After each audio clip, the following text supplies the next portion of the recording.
Hey, Cookies here. I'm going to walk through the remainder of Nerub-ar Palace, the last two bosses, and set up Bigwigs. So, the first boss, Silken Court, I was having a hard time when actually doing the fight, understanding what was doing damage to the entire raid. But now that I've done the fight and kind of gone back and looked at something like Mythic Trap where I can see the abilities, it gives me a much better idea of what we want to look out for because there's so many abilities going on during this fight since there's two bosses. So we're going to just go to the ones that really matter the most. The first one that matters to me personally as a raid leader is the Reckless Charge, because this is really important, especially if you're in one of the groups that is going to help block the charge with these webs that happen.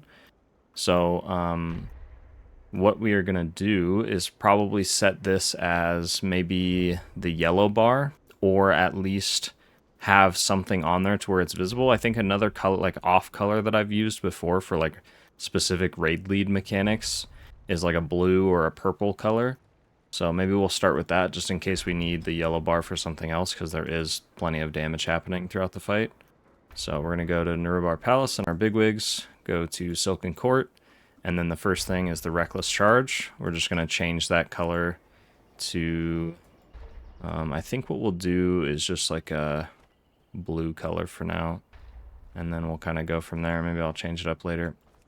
So we'll do that.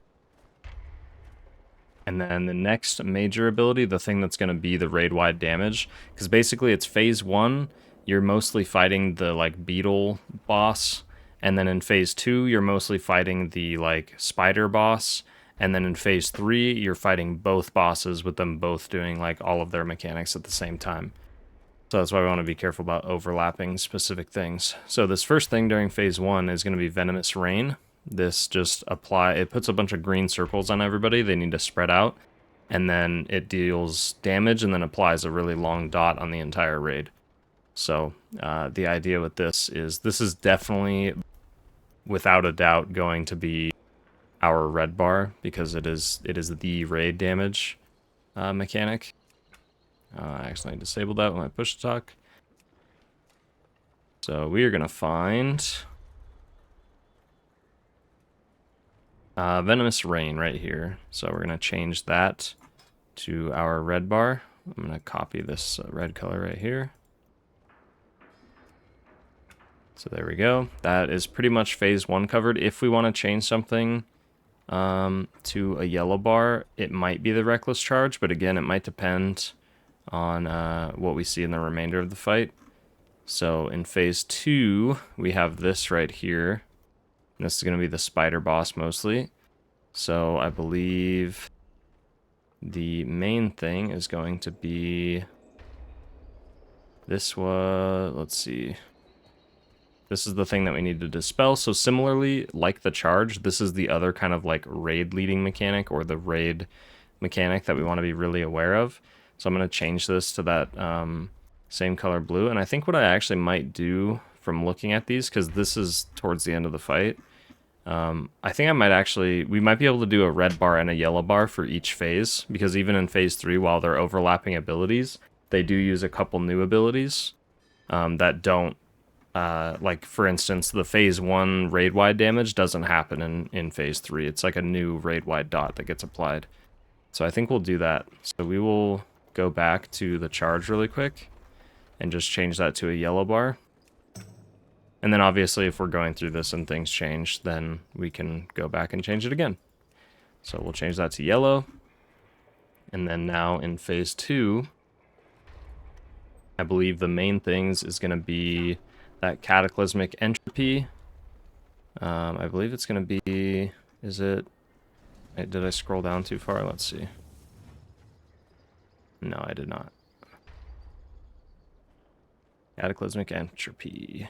Is it Entropic Barrage? Right here. Cataclysmic Entropy. So this is going to be our yellow bar, because similarly to the charge, this is the thing that we're going to want to be like most cautious of as a raid leader. And also just if you're assigned to do this or handle this, you want to be aware of when it's going to happen, because you got to do a lot of coordination stuff in order to make it work. So knowing ahead of time when it's going to happen is really important so that you're not thrown off guard. And then the main raid damage mechanic that happens during this one, I believe, is the web vortex. But it's really, as far as I know, it's really not that much damage. So we may either just not have a red bar during this phase, or we will have it at this mass grip. Let me see what else we have, because then we have phase 3, which he still does the mass grip, so we don't want that as the red bar, because it's not our main like raid damage that's happening. The main raid damage that's going to happen in phase 3, I know I'm just kind of skipping through a lot of these, but don't worry, we're just focusing on like, you know, setting it up for the main like healing things, is going to be this right here. Unleash Swarm happens in phase 3. New phase 3 ability, and it puts an 8-second dot on the entire raid. So this is what we're going to want to set to that red bar, because again, that phase 1 like 20-second dot is no longer happening, and this replaces it essentially. So it is Unleash Swarm. So we're going to find that right there, Unleash Swarm. We're going to set this to our new red bar, because there isn't going to be one in phase 3 if we don't have something. And then we have our yellow bar, and then we can maybe set something. It looks like in phase 2 there's just not going to be something that's worth setting as a red bar. So I believe... Oh, here we go. Burst of raid damage and a 12-second raid-wide dot before a charge. Okay, the Burrowed Eruption. Yeah, that's fine. We already know that that happens. Because we can basically use the charge timer as a way to kind of read this happening. Okay, then I think that's pretty much it. We don't need a red bar for phase 2, because if we set it to web vortex, then it's also going to set it in phase 3, and we don't really want to do that. I think the only other thing is the dispels that we need to do, the yellow bar that we set in phase 2. It might change the name of the ability in phase 3. So in phase 2, it's called Cataclysmic Entropy, if I'm not mistaken. Oh wait, we scrolled way too far down. So maybe it is the same, but we'll just double check. Similar to P2. Okay. And then we'll just make sure that it's called the same thing, which it looks like it is. There's no other Cataclysmic Entropy or anything like that. And I think that's it. So that is it for Silken Court. The next thing is going to be the last boss, Queen Ansurek, which I don't know if they have footage of her yet. It looks like they have some. I did manage to do this boss last night on Tuesday on normal, and got to see it and stuff, so I have a much better idea of what to expect.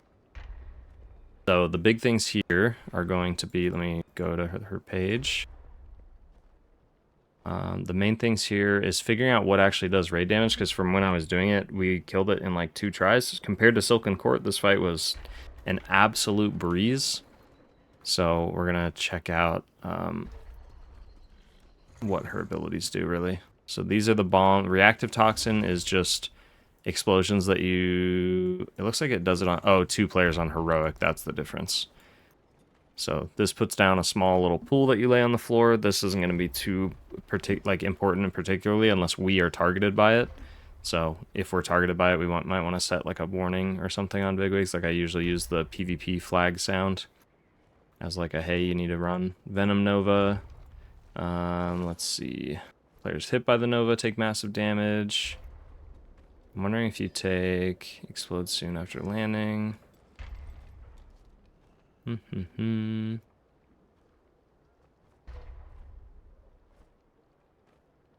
wondering if when you trigger these pools...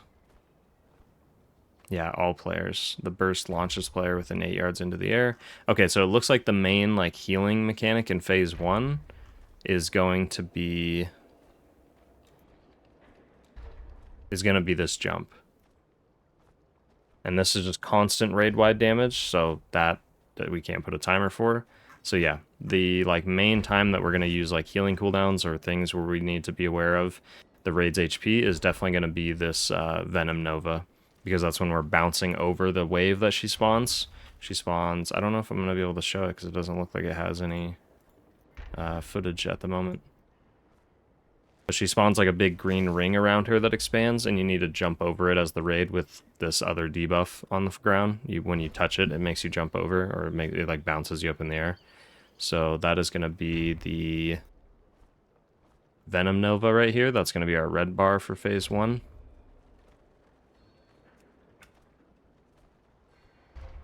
And then the yellow bar is definitely going to be this right now. I already know, is the rest. So what the rest does is it pulls you in. She does like a long cast time. It slows you. And then after 5 seconds, she yanks you towards her. So if you're too close, you will get pulled all the way to her. Or later when you're on these platforms up in the air, you can get yanked off the platforms. So having a bar or a countdown timer for rest so that you know when it's going to happen is super important. So for now, we'll just set it as a countdown. And then if we don't find anything to put a yellow bar on, we will enable a yellow bar for that as well, just to have, you know, extra awareness towards it. But for now, we will just set it as a countdown, because just having a countdown will just be like, hey, you're going to get pulled in 5, 4, 3, 2, 1, you know. So we set that as our countdown, and then let's see what else she does. I know Paralyzing Venom does a bunch of damage, but I think she just does this constantly, so it shouldn't be something that we need like a timer for, because she just does it constantly during the intermission. Gloom Eruption, this is the start of P2 and all that stuff. Don't need to worry about this. While dealing constant damage to nearby players, this is just an ad. Expulsion Beam, just a dodgeable beam.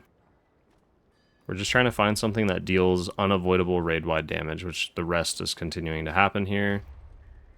And if I remember correctly, the rest also does a decent amount of damage too. So this very may well be the yellow bar that we use and a countdown timer if there's nothing else.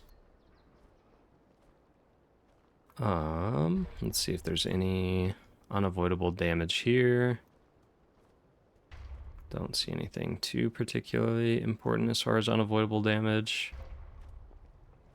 Physical damage on the tank, dispellable dot. Stagger the dispel. So this does raid-wide damage when you dispel this dot. Gloom Touch. It looks like it's a heroic only ability.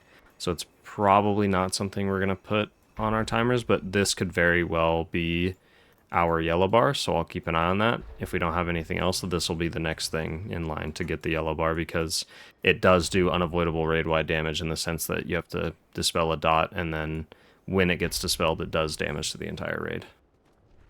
And then we have phase 3. So yeah, so for P2, we're going to have Gloom Touch for sure. Since it's just a add mechanic, we can enable that.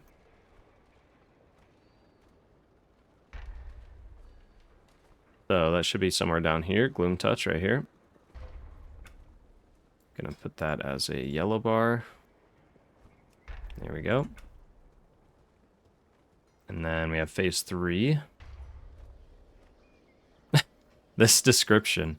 20-second cast, imbues herself with dark energy and becomes extra evil. We love that. At the end of the cast, the raid takes massive burst damage. We don't need to worry about that because it's such a long cast time, so we know when it's going to happen. It basically does it for us with her cast bar. Abyssal Infusion. Start a P3, blah, blah, blah. Explosion. That just creates the portals.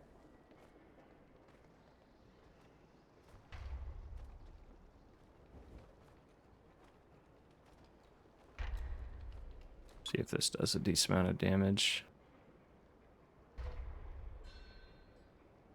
Nope, that is not very much raid damage, so we don't need to worry about that. That's just where we use the portals to dodge the one-shot mechanic.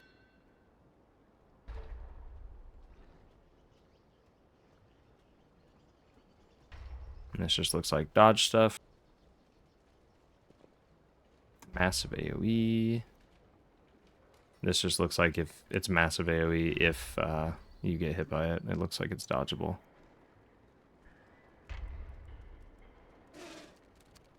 Looks like there won't be any other unavoidable... Yeah, just constant raid-wide damage.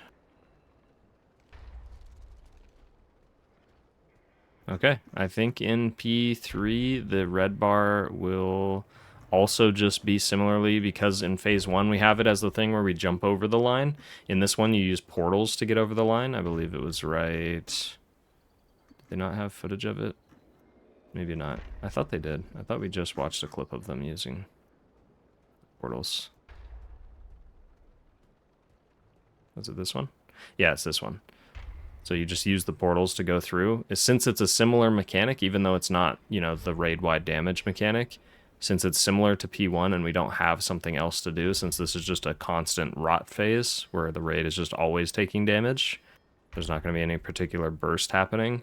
We're going to set this as the red bar just so that in our brain it's similar to P1 what is happening or what is going on in terms of the mechanic type. So P3, that is going to be Frothing Gluttony. So we'll set that as our red bar. And then just to double check, I think we're good on everything else. Gloom Touch is our yellow.